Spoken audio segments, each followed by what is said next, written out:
There we go. We are sort of live in the sense that we are recording pre-actual release.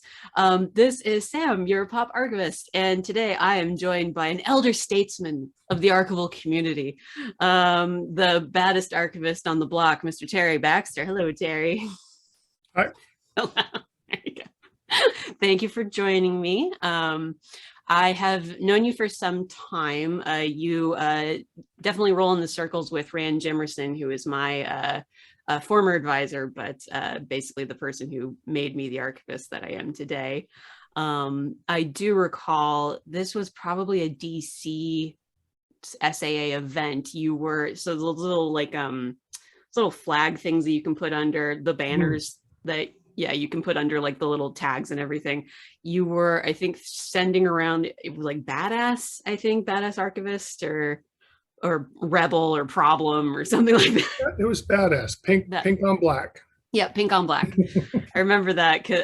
I think I had walked away from my little group for a second, came back, and they all had those little things like, but I'm a badass archivist too. I think Rand gave me his, and I was like, I accept this in spirit and nature of which it was given to me.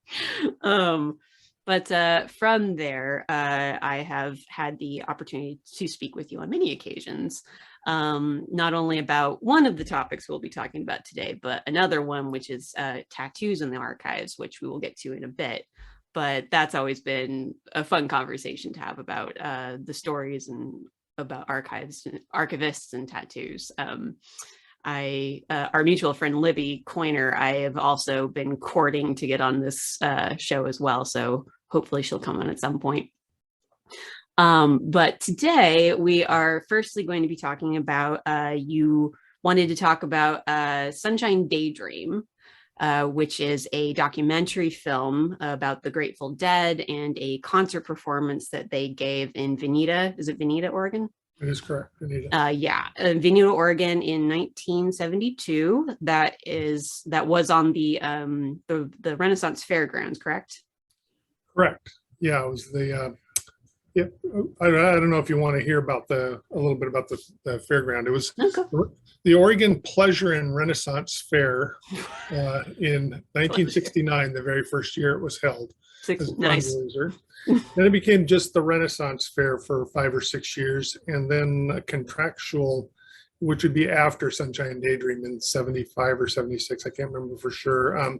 Contractual issues with the Renaissance Fair in California had them decide to just change the name to the Oregon Country Fair, which they've been since 1976. So that's coming up, and I'll be heading to the fair site in 4 days. Oh, nice. Yeah. Well timed. Well, this will go out much later than that, but as of recording, you will be there in 4 days. You're a lifelong resident of Oregon or no? Yeah, for most of my life. I spent my 6th grade through senior and high school time in a Christian boarding school in Penang, Malaysia. Good Lord. Yeah, tell me about it. Wow. But for the most of it, then Oregon. Besides that, Oregon, correct. Oregon and Malaysia. Most of it in the Willamette Valley from Salem north. And then I lived with my grandparents for 3 years in Coos Bay, which is a mid-coast town, probably 2/3 of the way down to California. And how often have you been going to the Oregon Country Fairgrounds? The fair is a funny place. I will say the first time I went there at all was 2005 and just went as a single day. There's the event itself is a 3-day event. And then there's something called Fair Family, which are people that do most of the volunteer work for the fair, and maybe 15,000 people putting on this event. And so the first time I camped inside the fair, which is what Fair Family does and where all the partying happens because it's before the fair and at night, was in 2011 or 2012. In 2011, I started working with some of the folks in the fair to become the fair archivist. And so in 2012, I started camping inside the fair, which it's a different experience and pretty fun than the public event. So the public event is pretty fun too, but they're different events. What's it like being an archivist for a fair? Well, it's How do you do archiving for a fair, I guess? well, it was a lot different for me because I have a traditional government archives background. Mhm. So, almost all my work has been either with the state archives or with Multnomah County Archives, and a brief stint with Pacific Corp, which is a public utility here in the Northwest. Mhm. And so I didn't really have any experience in community archives in actually doing it. I had experience theoretically in working with folks, but actually doing it, I didn't have any experience. Yeah. No experience with the huge number of artifacts, ephemera, art, things that archivists don't normally, well, I wouldn't say maybe don't normally, but a lot of government archivists don't work with that kind of stuff and had to learn on the fly. And, it's kind of strange at, early 50s, mid 50s to be learning from scratch things that, Yeah. part of your work. So the thing that's fun about it is fair people have really interesting stories, and most of the fair elders are people that were involved really early on in the early 70s. So you're getting a history of the counterculture in Eugene, you're getting a Mhm. history of, broader countercultural movements, and, hippies, like most groups that are grouped together, are not monolithic, so you got back to Right. the landers, you got drug folks, you got artistic folks, you've got entertainment folks, you've got and leftist protester folks. I mean, it's a whole mishmash of people coming together, Yeah. and often maybe not with the same values, goals, or ideas. Yeah. So, For sure. so it's fun to chat with so many folks, and I've gotten to know quite a few people pretty well. A really good friend, I'd say one of my best friends now, was one of the early fair founders, and he's the guy that hooked me into the archives to start with. He wanted to build an archives, but he wanted professional assistants. And Ah. because he's a Jewish guy, he went to the Oregon Jewish Museum and said, "Hey, can you help me with archives?" And Ann Prawl, the archivist there, said, "I could help you, but I know a guy who's really into the fair who could probably help you better." so we chatted for like 3 hours on the phone, Jerry and I, and since Oh, then we've wow. been really good friends and kind of built this together. He has so much knowledge about the fair itself, going back to the beginning. Yeah. He was at Sunshine Daydream, for Oh, instance. was he? Yeah, he was at Sunshine Daydream. He That's doesn't remember cool. it very well. That's it's like that. If you could like paint a perfect picture of like a hippie who like saw the Grateful Dead, and then you're like, well, what was it like? Mm. It was, we were there. Yeah, that's one of the things. Like I was watching behind the scenes. It's kind of like a BTS thing for the documentary, just kind of like filling it in with like archival footage and interviews and everything. And every time they interview someone who's just a attendee of the festival, it just says, "We're there." It's like, I mean, okay. Right. That's kind of what it was like, I'm sure. Yeah. That seems appropriate and exactly what I would expect here. So I am perfectly satisfied with that label.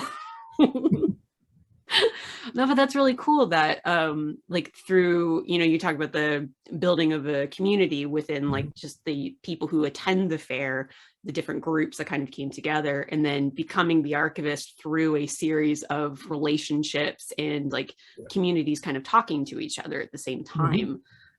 Which I don't think a lot of people really understand, like how, we can a lot of the times talk about archives as very insular, like they are part of the institution in which they are situated. But we don't, I think, really emphasize enough sometimes, like really how connected archives are to the communities in which they exist. Right. That's actually been something I've been kind of tossing around in my head and trying to put into practice, but I don't quite know how to do it right yet. So I've just been asking questions, thinking about stuff, but the idea that a government archives in a county sense, I mean, I don't think it'd be hard to do with like a state archives is hard to do because the communities are so diverse. But Multnomah County is a community. I mean, there's communities within it, but Multnomah County is a distinct thing.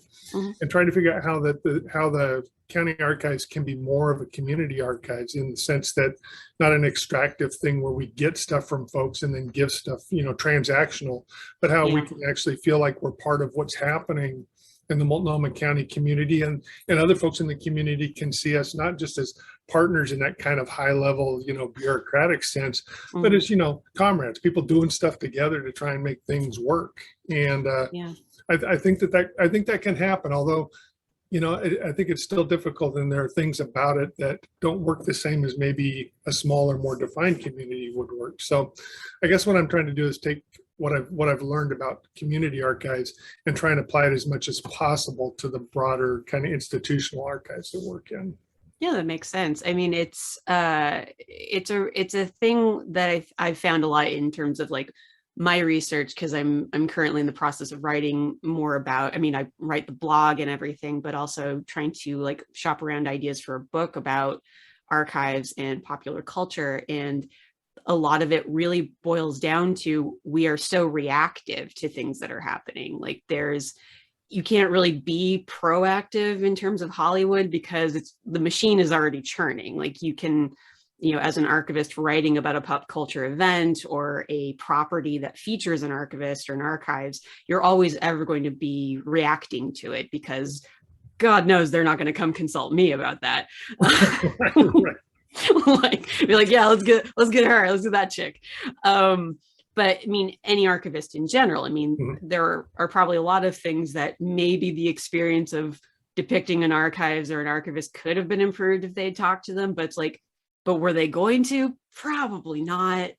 So we often find ourselves in a reactionary mode to a lot of things. And even in a community archives kind of sense, you want to make sure that you are like, how do you make yourself part of the community and not just the transactional, by also being an active participant in a thing that you are also supposed to kind of have a step back from at the same time. Yeah, I mean, I think about stuff like community, like lawyering, for instance. There's people that just do it as a business, and then there's people that are involved in the community doing it. I mean, I think that there's a lot of professions, medical folks, anybody that's doing a service, but a service that's not just, like you give me $10 and I'm going to give you a CD. That that's a service, or you go to a restaurant, and even restaurants I think can become part of communities too. They're often central to certain communities and a place where people meet and do stuff. The fair, for instance, founded by a group of folks that were sitting around, a bunch of hippies in the late 60s, talking about stuff at a place called Odyssey Cafe in Eugene. The people that owned Odyssey Cafe went on to be some of the founders of the fair. One of them is still alive. Bill Wooten died in 1995, I believe it is. But Cindy Wooten is still alive and was at the last fair that was in person in 2019 at the 50th anniversary, talking about those foundational principles and how a place like Odyssey Cafe, with people just sitting around shooting the shit about stuff, all of a sudden is, hey, we could do something and we could do this. Yeah. No, I mean, that's an excellent point. Yeah. I mean, there's a lot of services that are done pro bono because it's just like, I'm showing that my services are also not just a part of this transaction, but it's also that I just want to help you. Right. And then also the cafe stuff. The cafe, people who've gone to college and have lived in a college town, you understand that like a lot. You go to a coffee shop and you're just sitting around with your friends and you're, bullshitting or, writing together or something like that. And then an idea springs to mind and you're like, how about we do a thing? It's like, all right. Yeah, let's try it. Yeah. We're young and impulsive. Might as well. What's the worst that happens? That is the thing. It's one of the things I talk about a lot with fair elders, because they're fair elders in 2022, which is now 53 years since the fair was founded. Most of them are in their 70s. So they were teens, late teens, 20s, mid 20s, and they built this thing that's lasted for 50 years and has been a huge impact. It's now an Oregon Cultural Festival, Heritage Festival, Oregon Cultural Heritage Festival. Nice. And, so it's seen as really impactful here. And these are just young people, thinking about how they could do stuff. Hey, we don't have a job. Let's try this. Yeah, let's make a job for ourselves, and then we'll pay ourselves eventually. Yeah, I mean, it's one of the biggest mutual aid things you'll see is 15 to 20,000 volunteers all told through the year that put this on with 7 paid staff. Oh, wow. Wow. That's amazing. Yeah. No, and it's interesting, like in watching the the clips and everything from Sunshine Daydream, because this is ostensibly about the Grateful Dead, yeah, to a degree. And I think we both shared with each other we're not necessarily huge like Dead experts, or I mean, or even it's Dead fans. yeah, I wanted to broach that. I'll say So that. I'll say it up front. that's fine. Okay, yeah. I don't know anything about the Grateful Dead. I barely have ever listened to them. I mean, I think a lot of people are very aware of them culturally just Right. because of the Deadheads and probably The Simpsons making fun of them to a certain degree. Bill Walton.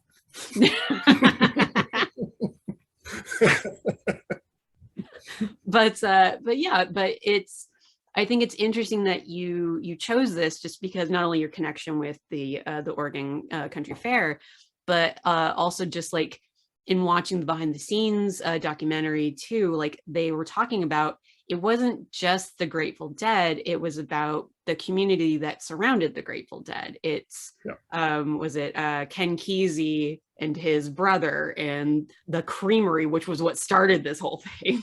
Well, and even going back further, I mean, you think about Kesey down in San Francisco doing the LSD experiments, and then he got out of he was in some sort of a facility, and part of the treatment there was LSD. Yeah. And so then he gets out of there in the mid 60s, and he starts his acid tests around very, 60, probably till 65 or 66. I think he moved to Oregon in 66, but, using these acid tests, basically parties where they all just drop acid and try and be artsy about it. Right. And, but the house band, what was their first name? Was it the Warlocks? Oh, I have no idea. I believe that might be, you'll have to find a more informed cultural expert than me, but I believe it was the Warlocks became the house band for the acid test, which then became the Grateful Dead. Okay. And when he relocated to Springfield, Oregon in the 60s, he relocated to Pleasant Hill, but I know that's not far from his brother and sister-in-law's creamery, which still operates. Nancy's probiotic yogurt, by the way. Yeah. Excellent stuff. I have it for breakfast every day. There we go. So that was the thing that really struck me in the documentary too, is that it really kind of centered it's a benefit basically to help a creamery pay taxes. Right. After a bad batch of wine got spilled, apple wine that got spilled, and then the cops showed up because they're like, oh, these filthy hippies are over at this creamery all the time, so we'll just watch them like hawks and wait for them to screw up. And which cops. Yeah, ACAB. You heard it here first. ACAB. But at the same time, they spend a good portion talking about how the creamery really built a community around yogurt, which we now we take very much for granted in terms of the ubiquity of yogurt. Like it's a huge industry right now.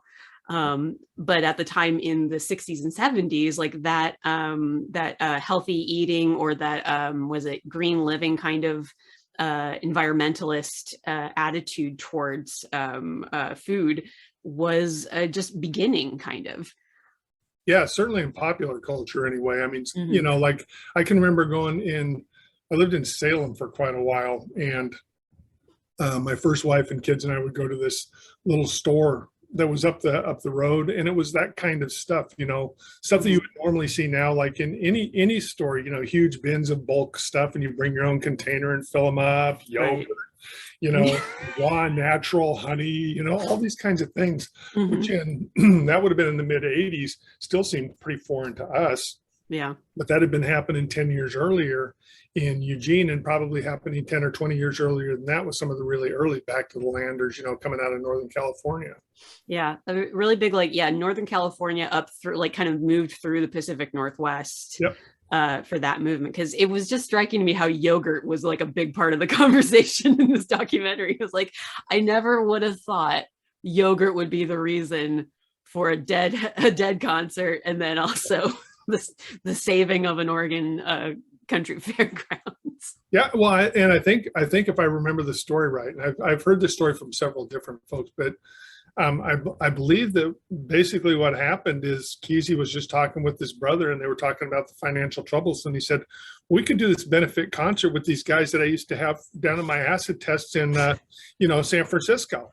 And that's how the Dead got involved. And history was written. And there you go. Yeah, it is interesting because like even just in my research, like looking up stuff like about like the release of the documentary, because this was filmed in 72, but it wasn't even released like for any financial gain, I guess, until 2013.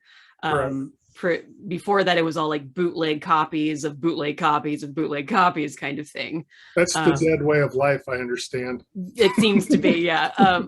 But they had released like, I guess, other concert films before. So I'm not sure what prompted, or maybe they just couldn't get distribution or something was going, I don't know what prevented them from releasing it until 2013. But so it was just getting around, and then it got like we remastered the audio and all that kind of stuff. And it's just like from what I've read, this is probably, if you're not familiar with the Dead, this is also a very good introduction to the music, which they were playing in the behind the scenes stuff, and I was like, no, it's pretty good, it's okay.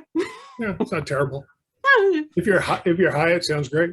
Yeah, I'm sure it is. I mean, if you're into that hippie stuff, like I was raised on stadium rock and like the Beatles and everything. So, I mean, it could fit in there, but the Dead was just never like, it was just never on rotation in my house. And, mine was, I was raised on hymns and Bobby Gentry and Glenn Campbell. So that was what happened in my house.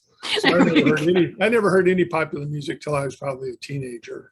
And well, perfect time, I guess. I think the first album I bought was Alice Cooper's "School's Out," which oh man, my dad hated that. In fact, he came when I was probably a eighth grader, maybe ninth grader.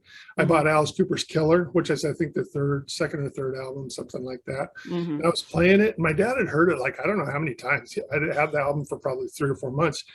He just walked in and didn't even say a word. He just took the needle off, broke the record over his knee, and walked out of the room. Oh, that's so rude. Also, okay, Alice Cooper is the son of a preacher man. That's true. And I think that was like back in the day when VH1 used to do those like behind the music things, which, I don't think a lot of, I mean, I'm an elder millennial, but I don't think a lot of the young Gen Zers really understand how important VH1 behind the music was, because you get all this like backstory and history on these musicians. So to learn that Alice Cooper, this man who essentially represents the devil to a lot of people, is like in the interviews is a very sweet, very mellow, level-headed man who's the son of like a preacher who seemed to be like pretty into what he was doing anyway. Do you remember in Detroit Rock City when he talks about Milwaukee? I remember him showing up in oh god, which Wayne's World was it? Was it 1 or 2? Because I think Aerosmith was in 1 and maybe Alice Cooper was in 2. But they just had like this really long drawn out like philosophical conversation or whatever. It's just like, you know what? Yeah, I'm into it. Yeah, you seem like a nice guy. I think but my dad did not appreciate something about him anyway. Luckily, he wasn't. Luckily, Marilyn Manson wasn't around at the time, so he could have got the true shock value. And even then, you're just kind of like, okay, guy, what else you got? It's like, I've seen horrors. You can't even match them. You're nothing compared to what I dream about. Have you seen that Gorgoroth video? No, I don't think so. My former coworker Jenny Mundy, who you might have met, she worked here at the county for quite a while. Okay, name sounds familiar, but I don't. Really short, super short, like maybe 4'11". Now she's a power lifter. I now I want to meet her if I haven't already.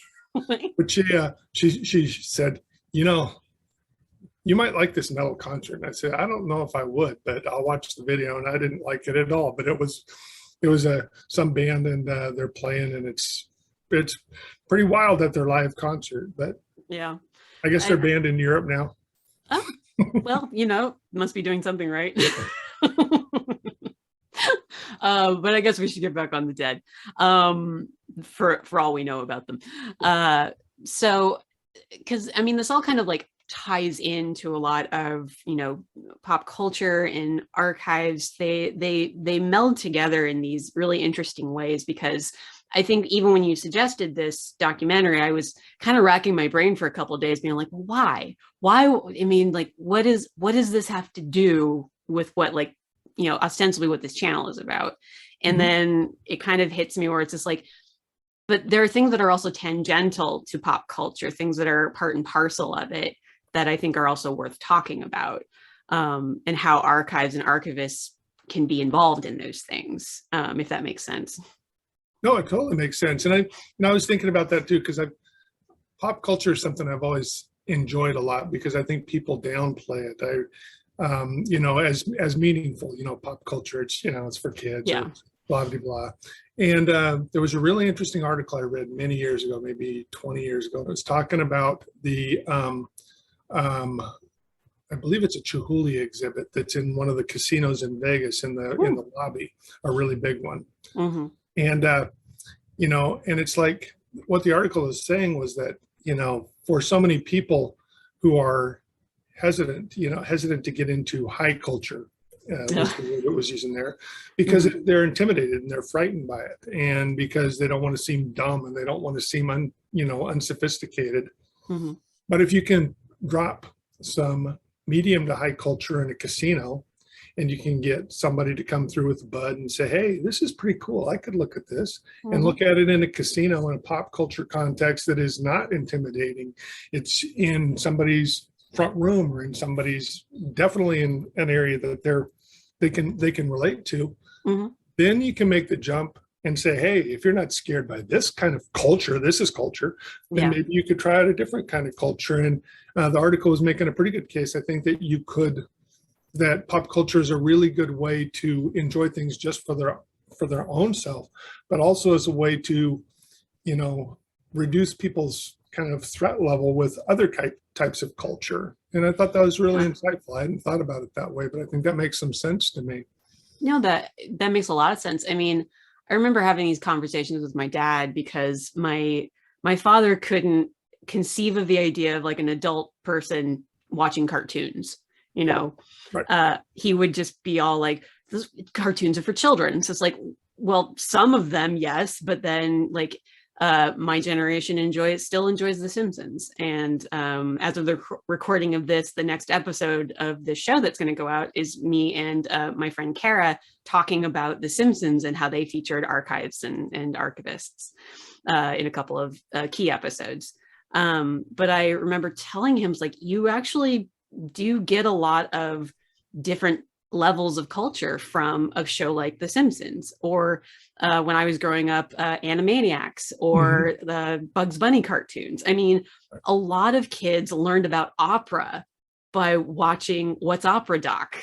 And it's like, the Barber of Seville music because that also happened in a that's an Emmy Award winning cartoon, is where they're doing Barber of Seville basically. And so that mixing of high, low, mid-level culture in a medium that people can understand and enjoy absolutely makes sense. And, we should be doing more of that, quite frankly. Yeah, and I think that if you round this back to the fair, I think that's in some ways what the fair has tried to do, because it's never tried to pass itself off as like some super fancy art festival or something, but it was based on crafters and artisans putting together a benefit for a local Montessori school in Eugene in 1969. That's what they did. The first fair was for. And they've had a really strong strain of both craftsmanship and art that runs through the fair, with juried craftsmen and a bunch of different art installations in the place, some of them that stay for a long time, some that rotate. And so the whole thing is a real mishmash of what some people would consider fine art, crafts, pop art, all that sort of stuff is all there at the same time. Yeah. I think it makes for a really fun experience. And I think it also gets down to the diversity of the folks that are there that come together to put on this fair, but in their real lives, 362 other days of the year. They're doing all sorts of things. You have no idea what they're doing. Yeah, Also, exactly. they could be an archivist. They could. Who knows? So the person's like, in my day job, I'm an archivist. At night, I'm an artist. I'm the Batman of artists. Yeah. Yeah. I think I'm going to go with that. Yeah. Patent pending, TM, TM, TM. Yeah, and I like when I was going over Sunshine Daydream again, because again, there was a lot of stuff in the not only the behind the scenes stuff, because I mean the concert film is a concert film. It's just it's the song. So if except for the dude that's up on the pole behind Jerry Garcia's ear. There we go. That is not the same as some other concert footage, I'll tell you. No, it's very different. There's always one guy. Yeah. I'm just amazed that guy. He must have, I mean, they went through, I don't know how long the thing is. It's several hours though. That guy was up on that pole the whole time. I mean, in the sun. I think it was 90 some degrees that day. Yeah, it was like a really hot day. Yeah. I can't see how he survived. Maybe just the good vibes, man. Maybe the good vibes, yeah. They brought him some yogurt every once in a while. And he's just like, yogurt and good vibes. Yep, that's a fair for it. The probiotics kept him going the whole time. Well, maybe they just slathered him up in yogurt and then just the milk kind of, which might not be the best thing to do. Yeah. Don't hold me to that. Because one of the things that I was reading in the kind of like supplemental articles and everything is that the documentary itself came from people who had been following them on a previous tour in Europe, and that they only had enough film for a certain amount of songs. Like they actually the concert itself was like an all day kind of thing. And there were other people too, I think. Yeah. And yeah, there was an opening act, and then the rest of it was just like the Dead. So the people who were filming them were actually familiar enough with them that they knew what songs to film, actually, which I thought was really interesting, because it's like, you want to talk about like the archival nature of like a documentary. And this is kind of it, where it's like you are picking and choosing what songs to include. Like, what do the Dead think are their best songs, or like what do the producers think are like, okay, we know that this song goes on for this long, we can only get this amount of time. It's a really interesting look at the creation of a concert film at the same time. And it's kind of risky when you think about it, because if they've only got a certain amount of film, and they're going to choose the songs up front, what if they totally fuck the one song up and then they have to go on and have film to do one of the good songs that's on there? Yeah. Well, and I think one of them was like a really long version of one song in particular. I don't remember which one it was, but there was a particular song that goes on for much longer, I think, than it normally does, which is wont to happen in a concert, because it's like you record the one you want on the album, and then a live concert, you can do whatever the hell you want, quite frankly, with them.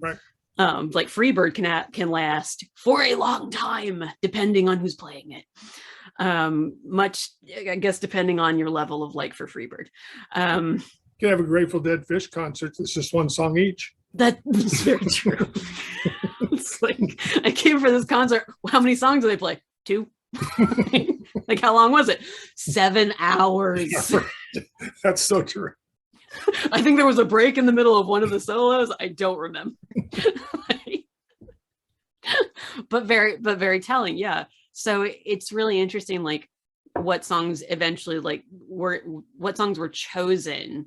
And it doesn't even seem to be like the Dead were actually choosing those songs that were on there, but it was more like the filmmakers were kind of making that call, because from what I can tell, the Dead didn't really friggin' care. I believe that's probably true. It's kind of like, we're just doing a concert, man, film whatever you want, I guess. Yeah.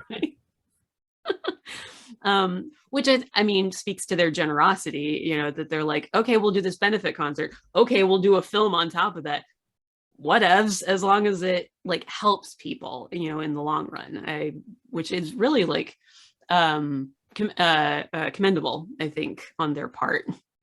Yeah, I don't know enough about the Dead. I know enough about the hippies that I know to chat with them and get some stories.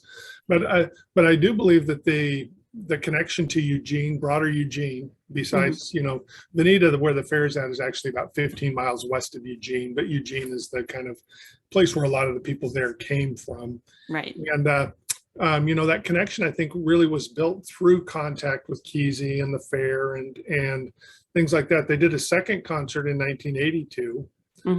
Just like this. They call them field trips. This was the first field trip. The one in 1982 was a second field trip. Right. And the second one helped pay off the land for the fair. The proceeds from it were used to complete the purchase of the land that the fair sits on. And then they planned a third one in 1992. And I actually have a ticket for that one in the archives, but they didn't hold the concert because Garcia had gotten sick enough by then that they couldn't perform the show. And so I think he died 95, I think, is when he died. So but he was sick enough at this time that they couldn't perform the show. So there is that kind of long time, and also this kind of trying to build a tradition. This every 10 years we're going to do this big concert on the fairgrounds, and kind of for whatever reason. The first two were benefits. One was to benefit the fair, the other one was to benefit the creamery. But the idea of doing these benefit concerts is, I think, I know people that have at least claimed to have seen them dozens of times at like Autzen Stadium and there in Eugene. So they performed there pretty frequently. Yeah, I think it speaks to their level of commitment to kind of this community that they broadly, helped build, or the community that built around them through their connections in Oregon, that especially that they kept coming back and trying to perform a similar service, Yeah. Which I think, again, commendable. Not every band has those stories. A lot of them are kind of just built on like, I got a big break and then I did a thing and then, everyone loved me. And, I do think that they had a lot more community sense to them. I know that my friend Jerry that I was telling you about, he's either next door neighbors or, a house in between neighbors with Mountain Girl, who is Garcia's widow. And, he says she's not super friendly all the time, but that they chat frequently, known each other for a long time. And then someone else was just telling me on the fair site, there's a place called the Ritz. It's a really huge communal sauna where people play music, but you've got, I don't know, probably 1,000 maybe folks there just in the sauna or in the showers or out listening to music. And one guy said, yeah, I got the shower next to Kesey and sat naked next to Garcia at the Ritz. I said, right on, dude. Okay. Whatever claim to fame you can have, I guess. But the idea of these guys, in addition to being, and I know this to be true from, like modern musicians, people that are playing at the fair now, is that there's a real, sense of integration into the activities there. It's not just come in, play a show and get out. It's like, hey, we're going to come in a few days before and we're going to party, and then we're going to do our show, and then we're going to party some more. We'll play at the Ritz. We'll stay for a couple more days, and then we'll head out. Sure, why not? And it's people that are really, I think, enjoying being in community with other folks, as opposed to, again, removing the transactional nature from life and seeing it as more integrated and just doing stuff with people you enjoy being with. No, it's very true. It's interesting to just see, like, within the movie, like the idea of these like grassroots kind of movements building up from, community support, community activism, all that, which, especially in this day and age, kind of need a lot more of that. Could use more, yeah. Could use a lot more, so much more. But I appreciate that, and I'm actually like, again, another thing that I really love now, what this channel can be, is that exposing myself to things I normally wouldn't have watched. Like, I don't think I would have watched anything corresponding to the Grateful Dead or Sunshine Daydream if you hadn't suggested it. So you are teaching me in the course of this, which I am always grateful for, because I don't like to not learn. I'm passing on my own education because that's I would never have seen it except that when I started putting the archives together, we have a copy there. Oh, okay. Um, Somebody, it wasn't Jerry this time, but somebody suggested, you should watch this. It's a real key part of the fair's history. And so I said, okay. And so I watched it, and I could really see a lot of things that you talk about, in your watching of it, because that was my first time to watch it too. Is it's just like, yeah, it's a Grateful Dead concert, and there's that, but then there's so much more. This kind of subtexting it all the way through. Mm-hmm. Yeah, and I think yeah, one of the articles was saying like it's a really good social history. Mm-hmm. Like if you're going to go for that deep dive, like yeah, surface level, it's a concert, and you can take from that whatever you want. But if you're like history minded or an archivist or anything, you look at that and you're going like, okay, we can also infer a lot of other things that are happening contextually. Yeah. Just because part of being an archivist is creating a context for why a thing is and why it exists in the world. So yeah, looking at Sunshine Daydream and being like, it's a documentary, but it's more than that. Which I think is sometimes like when I'm trying to explain to like a family member still, or someone who's outside of the archival community, like what it is to be an archivist, it's like it's trying to explain that. It's like trying to tell people like it's history, but it's also the context of history. Right. It's not just look at this cool thing. It's like, look at this cool thing that seems like mundane maybe, but the stuff that surrounds it, the creation of it, the ripple effects off of it, that's all worth discovering too. That's all worth looking at and examining and preserving. So that's the part I live.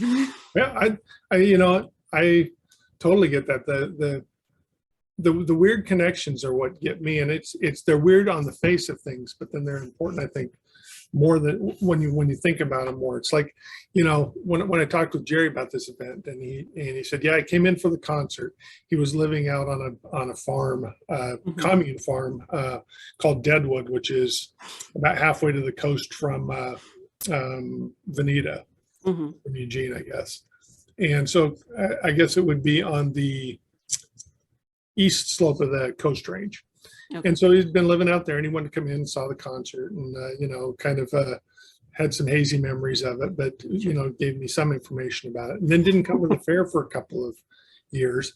But friends he'd met at the Creamery, which has a booth at the fair from the start. The Creamery still has a booth at the fair. I always get ice cream at the Creamery. Oh, well, that's great. Frozen. I love it.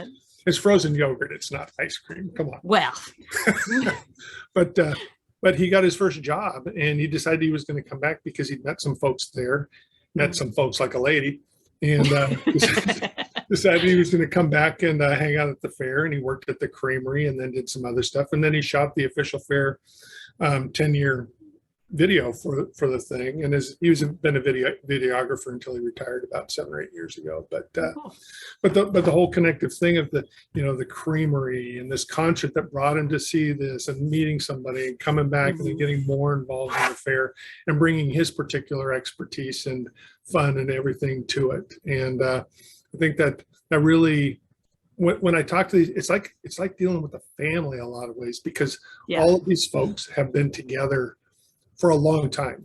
There's a huge group of folks. The elders is over 1,100 people, and they haven't all been at the fair from the beginning, but a lot of them have.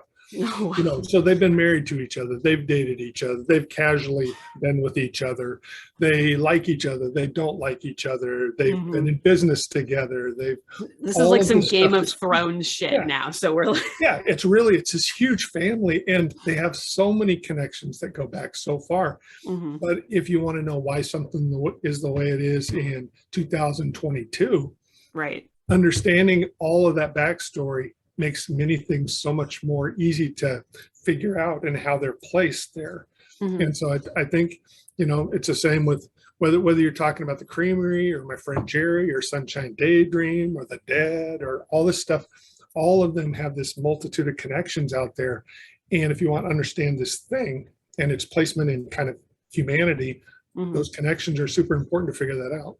Yeah, no, I think it's one of the more, if you want to call it magical things about archives, that kind of thing where I've had people ask before, like, well, what makes you want to be an archivist? It's like, it's that kind of stuff. It's finding those connections because they are essential to what I do.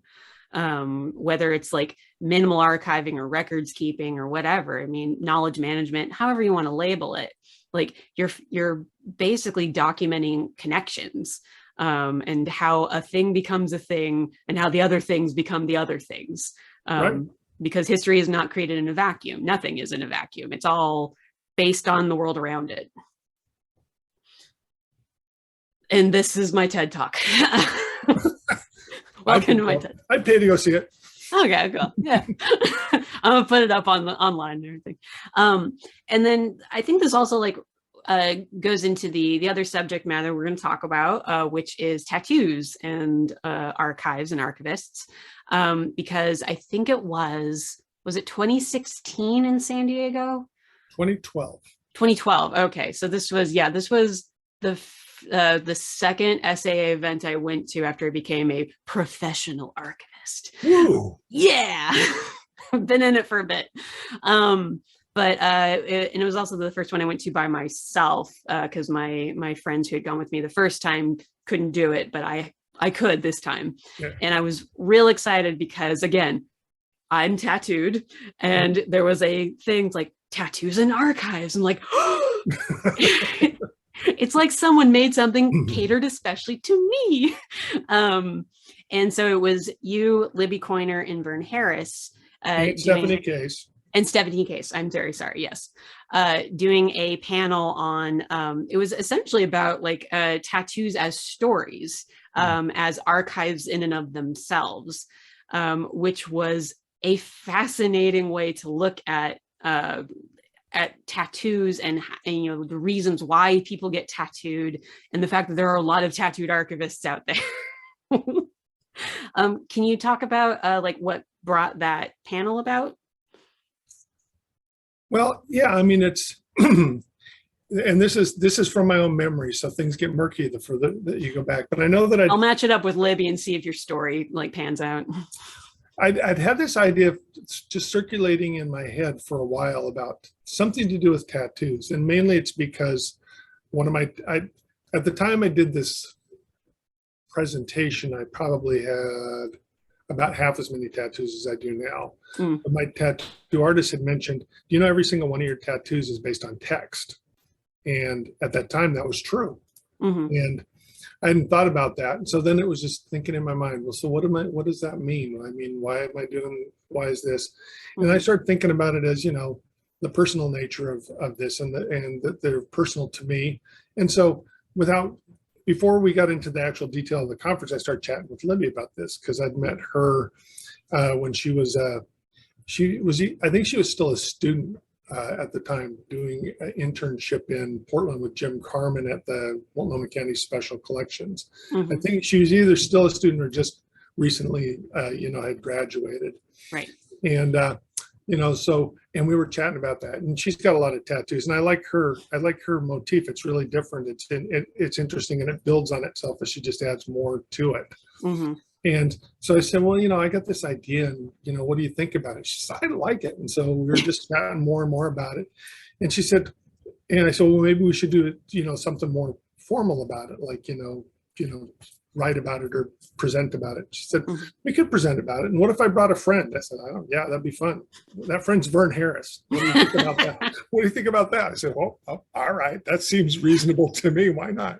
For those who don't know, who are not in the archival circles that we tend to like be in and out of, Vern Harris is a very big deal. Yeah. He's an archivist in South Africa and was also Nelson Mandela's basically a personal friend and archivist as well. Basically wrote the book on, literally wrote the book. I think I have it here. Where is it? Yep, here we go. This one. He wrote the book on archives and justice in accordance with South Africa and apartheid politics, and a lot of Derrida. If you've read Derrida, and you can talk about it with Vern Harris, he'll probably be your best friend. I can remember vividly a San Diego breakfast where two fangirls named Stephanie Kays and Libby Coiner jumped all over Vern to get him to sign their copies of that. Okay, so after the panel, when I came in, I talked to you, I talked to Libby, I didn't talk to Stephanie for some reason, or maybe I did. I don't remember, but I talked to Vern, and then I was, he actually gave me a copy of his remarks that he had said, because I was just like, everything you guys said just resonated with me in terms of like text and art and archives and tattoos. And sometimes there are no stories to the tattoos that you have, and that's just fine. Like my first tattoo has no significance to me whatsoever, other than the fact that I just wanted to get a tattoo. That's a story in itself, but keep going. True, sir. Yeah, okay, fine. Yes, all right. God, tattoo police. But after I talked to Vern, I remember texting my basically my cohort from graduate school and being like, I met Vern Harris, and they're like, what? Like, not even kidding. It's really weird, like how you think of like a celebrity culture, how we do in Hollywood, but then like within professional circles, how there is just a similar type of celebrity mentality towards specific writers as well. I met Rand Jemerson once. Did you? Oh my God. Many times. I studied under him personally. Did you know that? I'm referencing him in the things that I'm writing right now. Nice. Yeah. But yeah, it's interesting how like professional celebrities, how that exists, but it was very real, because like how Rand taught us, in terms of our archival upbringing, essentially was about issues of social justice and the power inherent in archives. And Vern obviously has a lot to say about that, given the subject matter. But so like to meet him, and I mean, he's a very quiet, unassuming man who values tattoos, and you're just like, you seem very nice. I don't want to bother you too much. I'm just going to say my piece and leave. But it was still like being able to like tell my friends, being like, I met Vern Harris. Ha, ha, ha.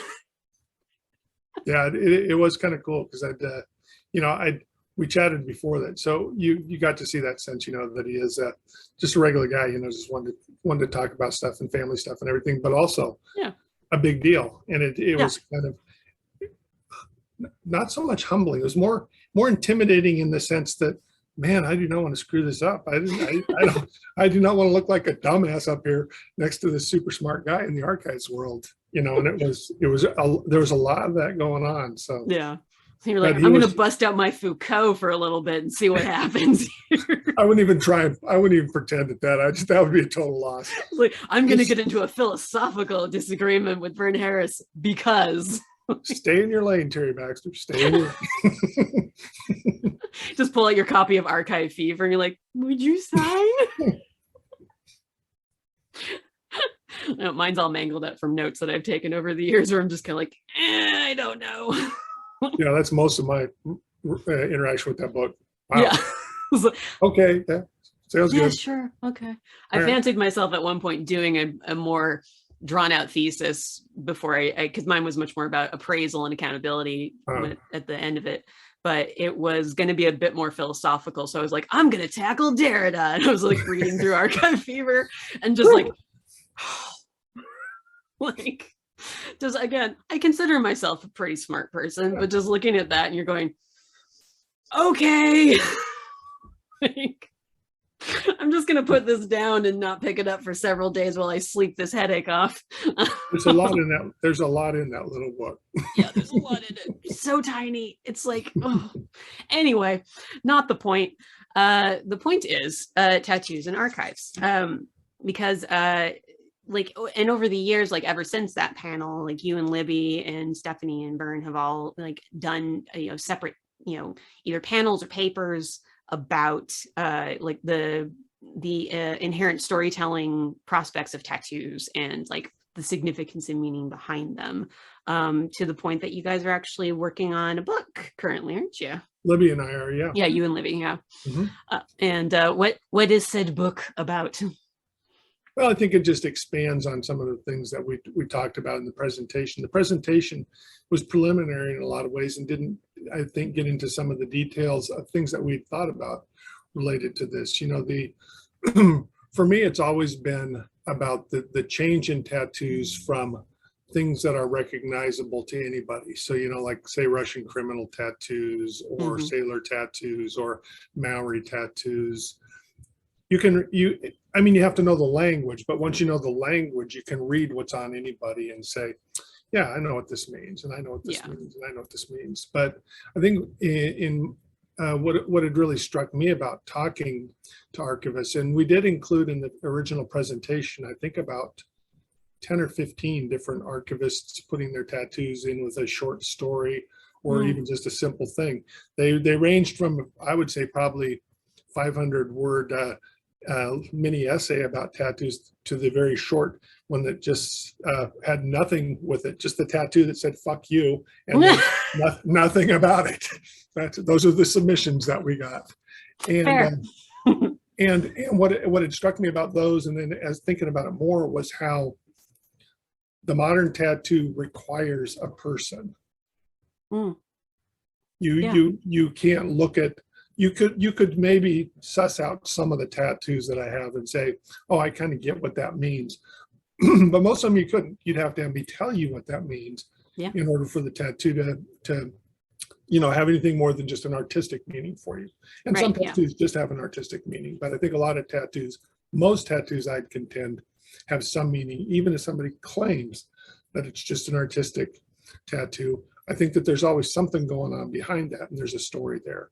And so in much the same way that I think archivists contextualize stuff that's out there, and you require an archivist to make sense of archives, so you require a person to make sense of tattoos. And that kind of, not connection so much as kind of interaction or similarity really struck me. And that's, I think, one of the things that, you know, is a focus in here. And then, you know, there's a history of tattoos. There is the sense of tattoos as community. So yeah, if maybe you are a Maori, maybe you're a criminal, or maybe you're a Yakuza. And all of these things are community tied. They're done to build community in a lot of ways. And in a lot of ways are really either exclusive or inclusive community, depending on kind of where you're looking at from there. So that's an angle in there. You know, the idea of rebellion, the idea that tattoos allow you to, especially for certain types of folks, you know, I mean, initially, you know, like in the United States, the people that had tattoos were in the military, they were bikers, they were sailors. criminals. And then all of a sudden, you know, other folks, you know, musicians start to get them. Now everybody's got them. Everybody's got tattoos. And so that level, in fact, I think one of the slides in the original presentation was Helen Mirren crying about the fact that she doesn't even want a tattoo anymore because it's not rebellious and everybody has them. It reminds me of my daughter when she was a kid. She said, I said, what do you think of the Red Hot Chili Peppers? Because I didn't like them much, but I knew they were popular. And she says, well, I liked them until everybody else started to like them, but now they suck. It's like hipster Red Hot Chili Peppers. You know, I think there's something to that about tattoos. I think that people initially got them in a real rebellious way to say, hey, look at me, I'm scary. And like, fuck you, man. Yeah, exactly. Just like that. And now everybody's got them. And so there's a different story being told about that. And then we have a large section of the book that is going to be archivists talking about their tattoos as well. You know, so it'll be kind of an overview of tattooing, and then some sense about the connection between archives and tattoos, and then this section on personal stories from archivists. And I've already got some pretty fantastic ones, and people have promised many more. So if you're seeing this and you haven't sent your tattoo story in, I actually have to do that. Yeah, you do have to do that. Yeah, I do have to do that. It's just like, okay, which one? Because like the most recent tattoo I got before the pandemic, it was on my birthday, and it's because I love owls, so I got an owl that was holding a candle burning at both ends. Because one of my favorite poems is my candle burns at both ends, it will not last the night, but all my foes and oh my friends, it burns a lovely light, or gives a lovely light, either way. Saints. Huh? Who isn't that Saint Villet or Yeah, Edna St. Millay. Malay, right? Yeah. And because it's just one it's short, first of all, as a poem. I can remember it pretty easily. But it also, I just kind of very much like gravitate towards that mentality, you know, because it's just like you're always constantly trying to do something, something, something. I can't relax for the life of me. Like, so it just, and I'd also gotten a local Seattle artist to draw up the design. Oh, nice. Yeah, so she was someone who I'd been talking to for years and was just kind of like, hey, I don't know if you do tattoo designs. If you do, I would like this. Is that cool? And she was like, I don't normally, but I like this idea. Let's do this. Like, Nice. yeah. So How many tattoos do you have? How many do I was like, okay, ankle, 1, 2, 3, 4, 5, 6, 7, 8, 9, 10, 11. I think 11.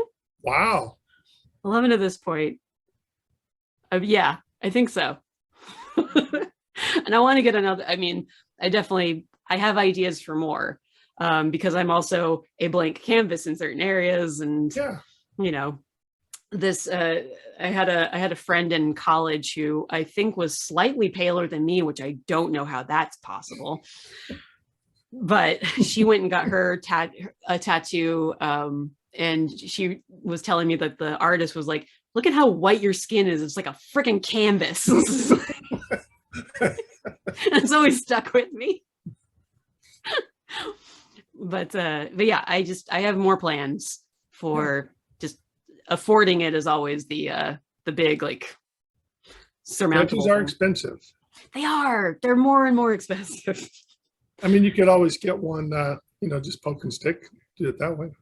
I have a friend who actually did the tapping, it was like several hours. He showed me the tattoo and I was just, and it's not a small tattoo. It's a pretty like decently sized one. Yeah. And I was just like, how, like, that sounds even worse. Like, I can take the pain of a tattoo gun. It's fine. Like, it doesn't phase me, but I can't imagine that. Like, that sounds like more pain than I want to deal with. Yeah. I don't know if you watched, there's a Smithsonian show.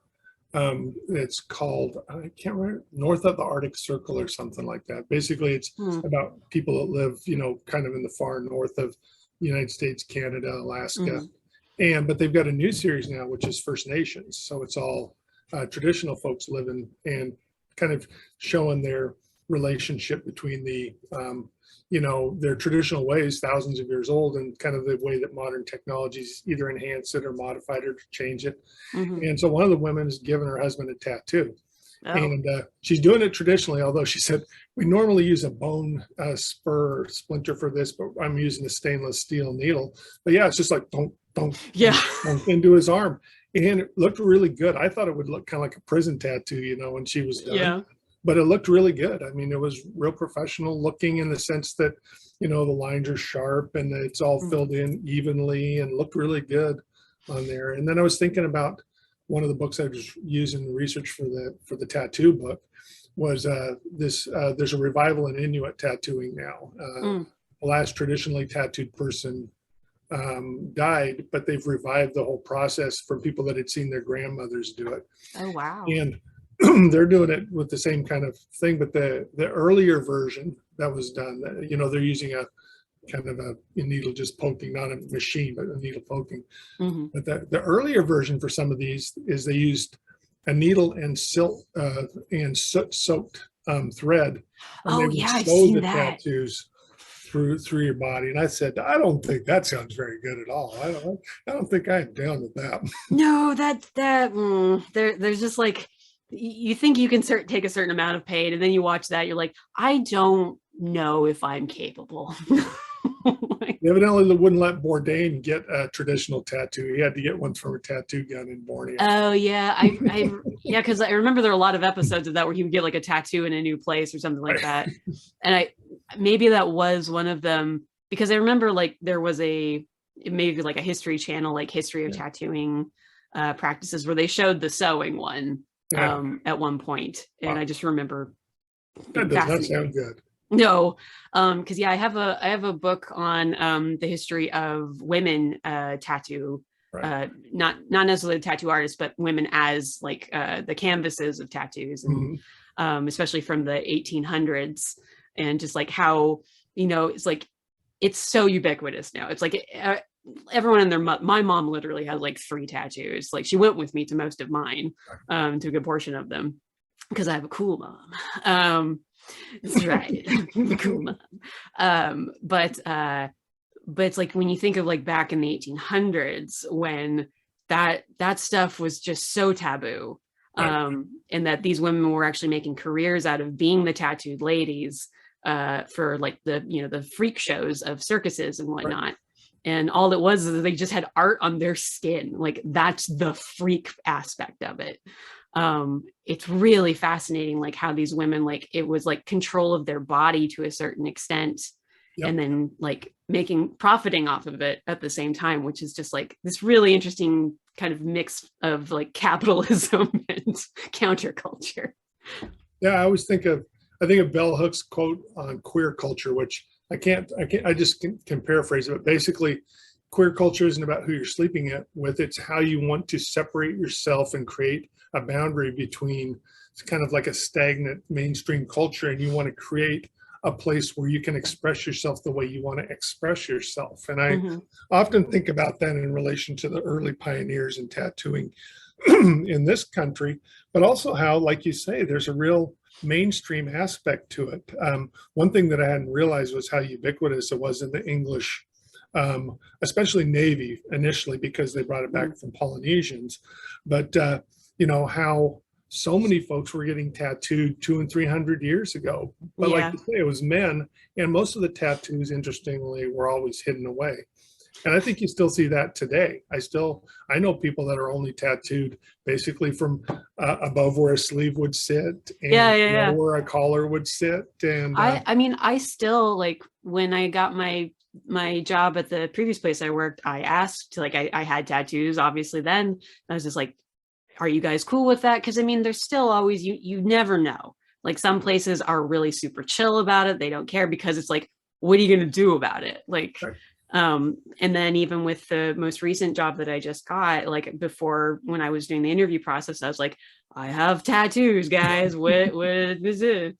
And they're like, that's perfectly fine. Like a lot of people are tattooed, but yeah, I have seen those things where it's like a dude is wearing like a business suit, and then they take the business suit off, and it's just like all of the ink. hey, David Beckham. Yeah, exactly. Well, then you have like those like Hollywood actors who get tattooed, and then the amount of money that they have to either put into digitally removing tattoos, makeup covering them up, or just incorporate them into the story in Right. some way, shape, or form. Yeah, I don't have anything. I don't have anything below the waist, and I don't have anything above the neck. Yeah, And there's certain areas I just like, I probably will never get anything like on my neck or anything like yeah, that. It's just it's too sensitive for me. Like I like probably not on my vertebrae either. Like I have a one this tattoo hit the wrist bone a couple of right. times, and I'm like, nope. Don't care for that. You should get a facial tattoo, I think. No. Something discreet, but also not discreet. So discreet, right? The teardrops coming up. Yeah, I think that'd be perfect. When I worked in college radio, there was a dude who did it was called Music for the Masses. And so it was kind of like the more like general top 40 stuff with college radio. And I remember him because he had so many facial tattoos. Like he had one in the center of his forehead. And it was one of those things where it's like, dude, all the power to you. I am so concerned about what job prospects you have, because some places are so unforgiving. It's just, Yeah, I think there are some things that are still. Although to be honest, I don't think it's anybody's business. for sure. You want to tattoo your whole face a different color, that's your business. I Yeah, think. But, that shouldn't you know, prevent you from being an accountant. right. It shouldn't, but it probably would. Yeah, but how cool would it be if you're the guy who's like, my accountant has all of these, like right. he's got flames on the side of his face, man. I could see it. Like that's my tattoo. That's my accountant T-Bone. The most horrible tattoo I saw was recently on the train. I had to sit behind this guy who had a Raiders logo tattooed on the back of his head. Grow some hair out, dude. I don't want to see that Raiders shit. It's like, why? I mean, I Why? didn't understand why, but why? Raiders? Come on. Raiders. I don't know anything about football. But yeah, like, how do you feel about the I don't know if you've ever watched any of those like tattoo competition shows or anything like that? Like, do you have opinions on them? Do you care about them at all? Or I don't really have an opinion. I'm not a big fan of a lot of the reality TV stuff that's out there because fair. I think most of it's manufactured. It's designed to create drama. I just soon watch a good documentary if I want to see something real or something that's fictional, which can be interesting because you can do things that you're not trying to pretend are real. You know, yeah, it's obvious that what you're doing is not real. So I don't watch them very much. The ones I've seen, they kind of remind me. I have a friend who watches a lot of the Housewives of Wherever shows. Yeah. It reminds me a lot of, like the Tattooers of Portland or, something like that. I used to watch Inked or whatever it was, the one that had like Dave Navarro. I think I've seen that one. Yeah. Yeah. And I watched it for a bit because I was like, oh, because I do like reality shows where there's an actual skill involved. Like, they're sewing a dress, they're making a thing, they're glass blow, whatever. As long as there's like there's like a product at the end where it's just like, oh, I see, you are talented indeed. Look at that. Right. And even the tattoo stuff, like a lot of these artists are very good, but it's like when you put it under a competition and you have these poor souls that have signed up to be the canvases that then have to receive said weird ass instructions for a tattoo. And that stuff blows my mind because it's just like, I'm all for helping a person out who's like a new artist and they need to like, that's a story in and of itself. Like this artist needed someone to practice on and I gave them whatever. But it's just like, I was on a TV show, I asked for this thing and they gave me this garbled mess, or because they were having a bad day on set. Yeah, it's a lot of, like you said, it's a lot of manufactured garbage that then results in a lot of people trying to say things about the artistry and the meaning of tattoos and our industry. And it's just like, Dave Navarro, I need you to stop talking for 5 minutes. Just for 5 minutes. Probably not going to happen, but maybe. Yeah. It's like the importance of what we do, blah, blah, blah, blah, blah. It's like, cool story, bro. Can you shut up, Dave? Tommy Lee has some stuff to say. And for no reason, Tommy Lee just shows up and because he's got tattoos. That's a good reason why. But it is interesting though what you say about like fiction and utilizing tattoos, because there have been like TV shows that have utilized tattoos as a storytelling device. Yeah. The most obvious one I can think of is a book, Ray Bradbury's The Illustrated Man, which is a really good science fiction anthology, which everyone should go and read, with the framing device of a man illustrated with tattoos all over him that feed into every story. And I think that the tattoos are alive, I think is the conceit of, isn't it, that they're kind of like they're moving and they're like shifting. Yeah. So if that isn't a metaphor for something, I don't know. It's gotta be. But then there have been shows like was it Prison Break, where like his entire body is basically the map, and Waterworld. Remember the little girl's got a map. Waterworld. Girl with the dragon tattoo. Girl with dragon tattoo. There was another show. It was, I think, NBC. It was like the girl doesn't have her memories, but she's got a ton of tattoos all over her that are like clues to a thing or something. I don't remember what it was called, but it was a thing. Now there's an interesting, this intersects with my history or my personal history living in Malaysia, but there's a guy who's written 2 books. His last name is Eng, but I can't remember what his first name is. First one was Garden of the Evening Mist. Mm-hmm. But the second book he wrote, a tattoo that's not completed and continues to be completed through the book, is a central theme in the book. It's really, oh, that's cool. Yeah, he's a really talented writer. the Garden of Evening Mists is my favorite book of the two. It's set in Penang, the town I lived in, but Oh, cool. all of them have kind of a personal connection to me, but they're well written in the sense, and they they deal with a lot of things, you know, that archivists are into, which is like secrets and how secrets get told and how they come out and how that reacts to the world that's out there. So Very cool. I'll look it up and like link it in the description for this this episode, and so everyone else can experience it.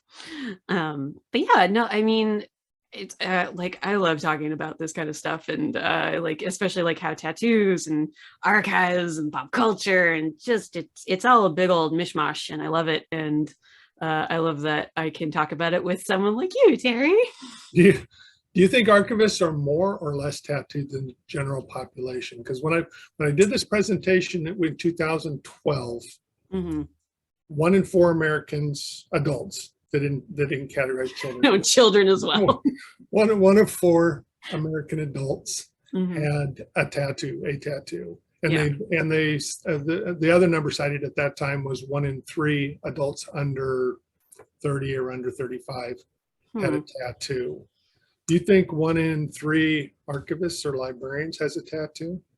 I think it really depends on the group you're looking at, because I think there is a generational divide to a certain degree, obviously. But I think if you're looking more towards my generation, you might see way more tattoos. You might be an outlier in your own your own category, Except for the prisoners. except for the prisoners. Yes. You just represent about 10 other people, so like, but yeah, I think it's interesting also because of how that relates to the image of the archivist, or the image of the librarian, because you know, in terms of like a pop culture misconceptions or imagining of librarians and archivists, because we often overlap in what we do, or in how they depict us.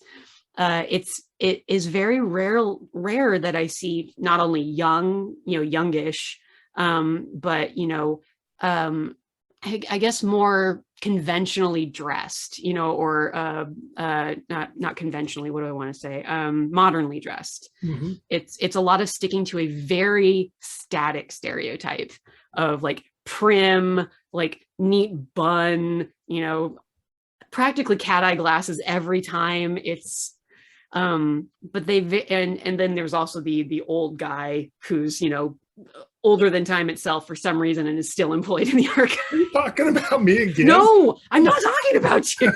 Older than time himself and still working in an archive. Present company excluded.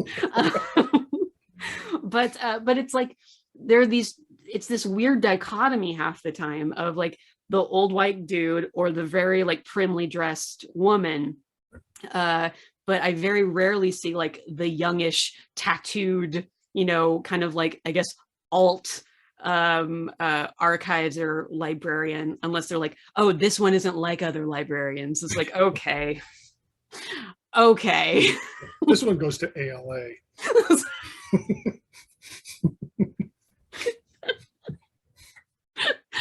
Like, I know that they have a cardigan, but what's beneath that cardigan? You have Hey, no that is idea. totally a trope about librarians, I'll tell you that. Yeah, no, I mean, archivists too. So, I mean, we do fit in with that. I have many cardigans, so I do fit in that stereotype.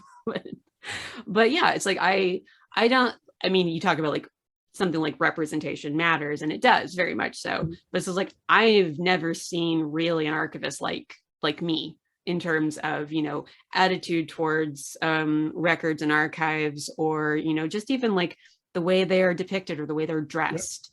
Because there's still this idea that archives are just so old that they can't be modern in any way, shape, or form. Right. There's dust everywhere. They're old, and old people have to care for them, or at least people that act like they're old. Yeah, exactly. It's like they could be young, but they still act like they're like from the 40s for some reason. They're an old soul. Yeah. That way. I can be an old soul, but I still, you know, I still look relatively young. Thank you. I think there's a chapter I wrote a chapter for a book called The Librarian Stereotype several years ago. And Mhm. mine wasn't on tattoos, but I think there is a chapter in that book on tattooed librarians. Yeah. Well, there was I think that there was a Twitter account for the longest time, and it might still be around, that's like librarian wardrobe or something like that. And Yep. they're very much so like kind of talking about like the stereotype doesn't fit anymore because Hollywood just really doesn't want to do the work to actually depict a profession in any way that is relatively accurate-ish. And in one of those senses, like information workers, librarians, archivists, we are, if we're even shown, if we're Mhm. depicted at all, we are always in these like very static ideas of what an archivist or librarian should be, where it's like it's not even remotely reflective of what's currently happening. And so you're constantly fighting back against an image that has been sticking around for decades, because no one wants to talk to you about it in Hollywood. They don't want to talk to the pop archivist. Come on. You know what? I had to make this name up for myself, Terry. I'm a self-made archivist. A bunch of jerks. I know. Hi, Hollywood. Did you get it together and come and talk to me about it? They could do a documentary about tattooed archivists. There we go. I mean, you might as well, as for like some supplementary material, be like, we're going to follow this archivist as they go into a tattoo parlor in their natural environment. Look, they got a rose on her ankle. Screw you, mine was a sun. I don't think I can show feet on here, but or maybe that's Twitch. I think that's Twitch. Never mind. I can show my feet all I want. Here we go. Right on. There you go. But yeah, it's like, oh, look, they got a mom tattoo. How exciting and original. I think tattoos are exciting to people, whatever they get. That's true. My wife has 2 tattoos. Mm-hmm. She doesn't want it. I don't think she really wants to get any more, but she got a breast cancer, like a ribbon on her shoulder. Mm-hmm. And then she had a cover up for, she had a mastectomy on one side. Mm-hmm. And they said they could do a bunch of different things, but they ended up doing this huge, because she wanted to, so they did this huge bouquet of plumeria, because that's the flower that she really likes. Aww. And it's kind of cool looking. It's different. I know for part of the presentation, and definitely in part of the book, that's a big chunk of, like, basically, I don't know if I'd call, they're not cover-ups in the traditional sense, but they're tattoos designed to do something, whether it's putting on, makeup tattoos, or whether it's breast cancer cover-up tattoos, or scar cover-up tattoos. There's a lot of that stuff out there. And I've always thought, in some ways, it reminds me, what is that? There's a Japanese technique for doing like broken vessel repair. Oh yeah, with the gold. Yeah, I know what you're talking about. I don't know the term right off the top of my head. It's kind of the idea in my mind that you've got something there that you don't like, and you're never going to erase it. I mean, you can't erase anything with the tattoo. It just, in some ways, it highlights it, but it changes it, and I think it changes it in a real positive way. So it's so whatever you get. I mean, I can't think. I mean, I have seen some bad tattoos. There's a bad tattoo website out there, and I've seen some bad. Oh, yeah. I used one of mine in the presentation, which is like all pinks and rainbows and swastikas and white power, and it, and it's like, I don't know if this is the weirdest tribute tattoo, or if this is like, a sarcasm making fun of stuff tattoo, but I would not put that on my body. I would just make fun of people. I wouldn't put that on my body to do it. I feel like that goes beyond irony, if that's what your intention is. It's like, I got it ironically, like, I don't think you understand what irony is then. Right. Or how permanent this particular irony is. Yeah, it's like, I guess you're prepared to explain yourself for the rest of your life. Cool, bye. Yeah, that's but for the most part, I think most people's tattoos are meaningful. If they're not meaningful to other folks, they're meaningful to them. And I think that's as important as, because there's that internal thing, and then there's the external part of it. And I think, there's, no, I don't get asked about tattoos. Sometimes a kid, I had a kid ask me about one of my tattoos. It's one of the early ones that I got. It's a gravestone from one of the old Boston graveyards, and then underneath it says Nacentus Morimer. And this kid's in line with their mom. And she's probably little, not little, but like 8 or 9, something like that. Old enough to read and old enough to ask questions, right? She goes, "What's that on your arm?" I said, "It's a tattoo." And she says, "Well, what's it say?" I said, "It says Nacentus Mormor." She says, "That's not English." I said, "You're right. That is not English." Correct. "Well, what's that mean?" It says, "It means born to die like all of us are." Her mom looks at me like, "Man, I do not want you talking to my kid anymore." It's like, all right, we're leaving. No, I do love, yeah, because I mean, you have to be prepared, I think, to a certain degree when you have visible tattoos, obviously, that you will probably get asked about them, from time to time. It's not like every day someone's coming up to you and be like, "Hey, explain yourself." But it does happen. Like when I used to work retail, I mean, I have obvious tattoos that are out there, especially this one on my wrist was always pretty much visible all the time. And so I get people asking about it because it would be like, "Oh, hey, what's that mean? It's got a lot of symbols on it. I don't know what the blah, blah." And Are you so a witch? yeah, well, maybe was named after one, but um, but yeah, you get a lot of people who are either just curious or they thought they were being funny. And then I give them a full explanation and they're like, "Oh, you have a whole thing. Okay."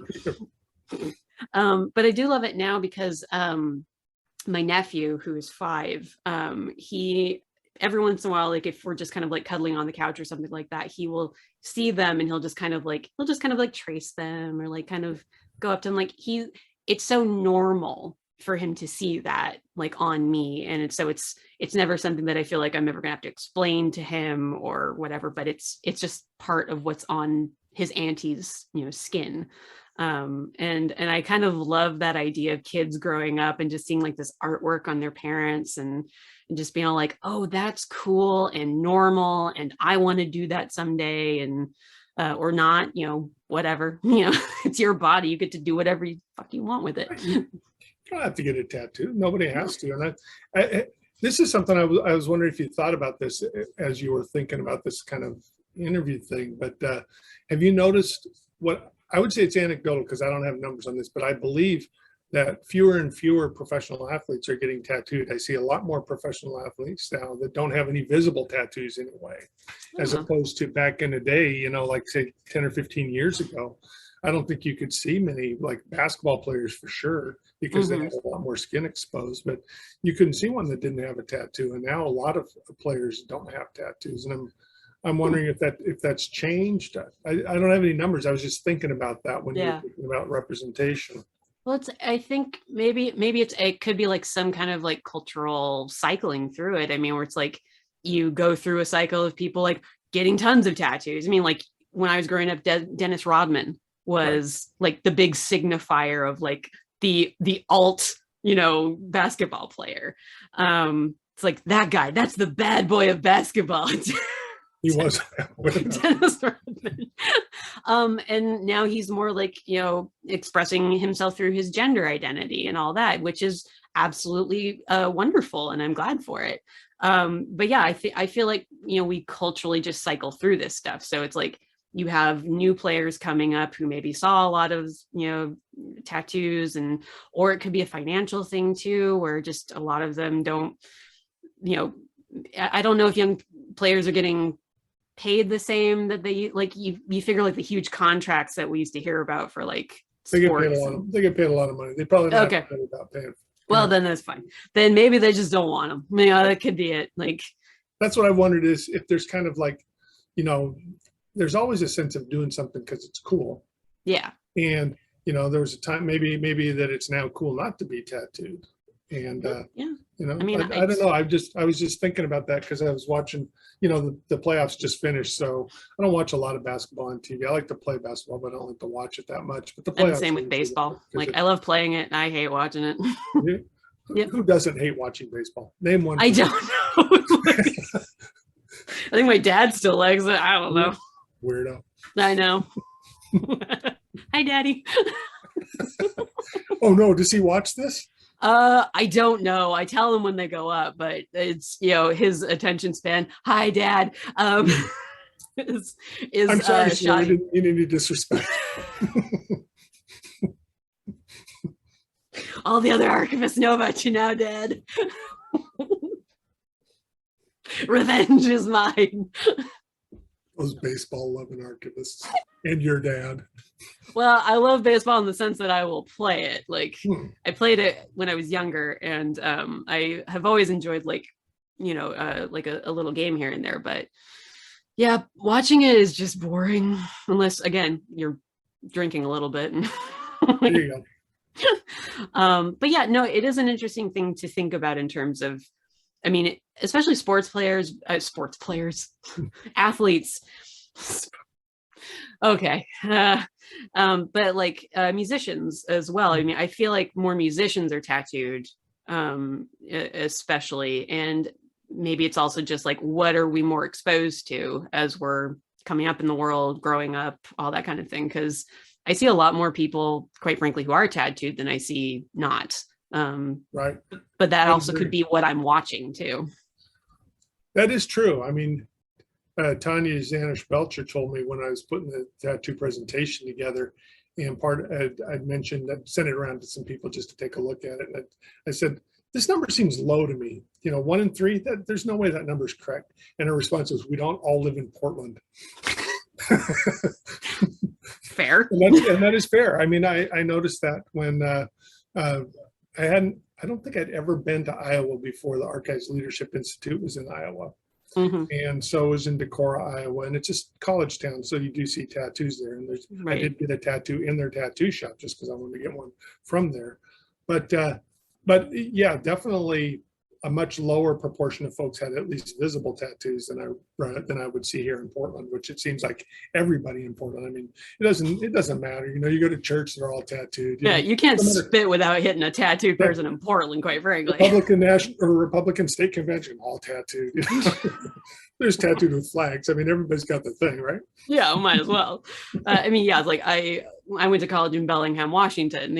Bellingham and even in Seattle, especially, like have similar vibes in terms of like those communities that have built up around the areas. And there's lots of tattooed people in both of those places. Yeah, I'm sure if I went out to like middle of Nebraska, I could find a tattoo community, but it would probably be relatively smaller, and the tattoos might not be as visible unless they were, that person was explicitly trying to call attention to it, for that community. So yeah, I think it's like you always say, it's like it's a lot of different things that kind of like coalesce into one big, like, here's a thing and here are all the reasons behind why. Yeah. Debbie, my wife's mom, when she was thinking about getting a tattoo, said only bar girls have tattoos.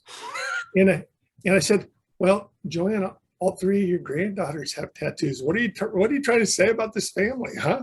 Is this a bunch of trampy bunch of women? Is that the story you're going to put out there? It's like, well, I didn't think about it that way. Yeah, I know you didn't, but it came out of your mouth.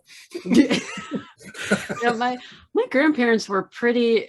My mom's parents just never really commented on it. It wasn't that they disapproved. I just don't think they cared. Like they were just kind of like, oh, hey, okay. I mean, I'm the fourth grandchild in my, so my 3 older cousins had already like gone through like tattoos and all that. So they'd seen it. And then I'm the oldest grandchild on my dad's side. And so I was the first one to get tattooed, and they're just like, oh, interesting. Look at that. Like, like Sammy's expressing herself. there is something about that too. But it's funny because Debbie's brother, who lives with us, he's got a very rare deep developmental disability syndrome, and so probably has a cognitive functional ability somewhere around 7 or 8. But it's also, he's 60 years old, so he also has a lot of accumulated life experience, and he's kind of got his own way about him, and loves to get temporary tattoos. Everybody, all of his nieces and nephews have tattoos now. His brother-in-law, his sister. So he routinely will be sporting, and he looks at him. He goes like, That's fantastic. I love that. well, he's old enough. Maybe we should take him down and get him a real tattoo. I don't think he probably wouldn't care. He's got a pretty high pain threshold, so the pain wouldn't bother him. I don't think it would just be more like, I don't think he'd be interested in it if it was permanent. I think he likes the fact that it's there, and then you can change it out, and yeah, goes away. I can respect that. You're just like, look, I only have it for a certain amount of time and then I get a new one. Yeah, for most folks, that means you have to get it somewhere else, not the same Yeah, place. exactly. But you have the benefit now of like, hey, I could just wash it off, Yeah, slap a new one on. I don't, look at this one, Superman. Woo. Well, I think on that note, I think yeah, I just like, I feel like we could just keep talking about this, but I also want to give people the ability to stop watching a video after a while. But yeah, if you're ever doing another panel on tattoos, dude, hook me up. Right? um Before we go, Terry, is there anything you want to, I mean, we've talked about the book, but is there anything you want to promote in terms of the archival community, or just tell people where they can find you online if they should wish to do that? Yeah, I mean, you can find me. There's a lot of places you can find me online, but probably the easiest one for most folks, if they use Twitter, it's TerryX666, and that's an easy one to remember. And it's you know, if you find me there, I could find you somewhere else too. So that's a good one. And you know, as far as promoting your archives community, just get to an archives, use it.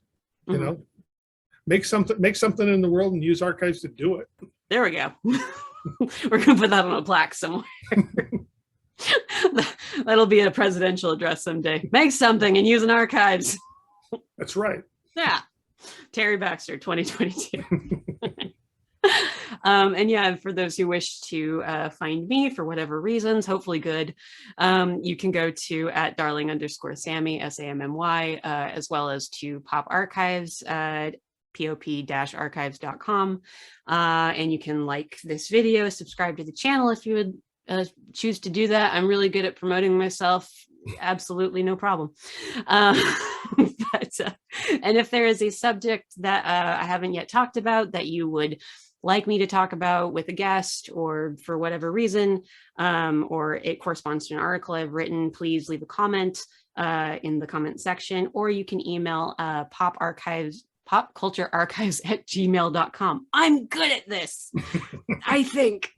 But other than that, again, Terry, thank you so much for being on the show. I really appreciate it. Yeah, thanks for the opportunity. Always fun to chat with you, and it was fun to chat in this kind of way. Yeah. And yeah, and everyone out there, bye. Have a good one. Use an archives.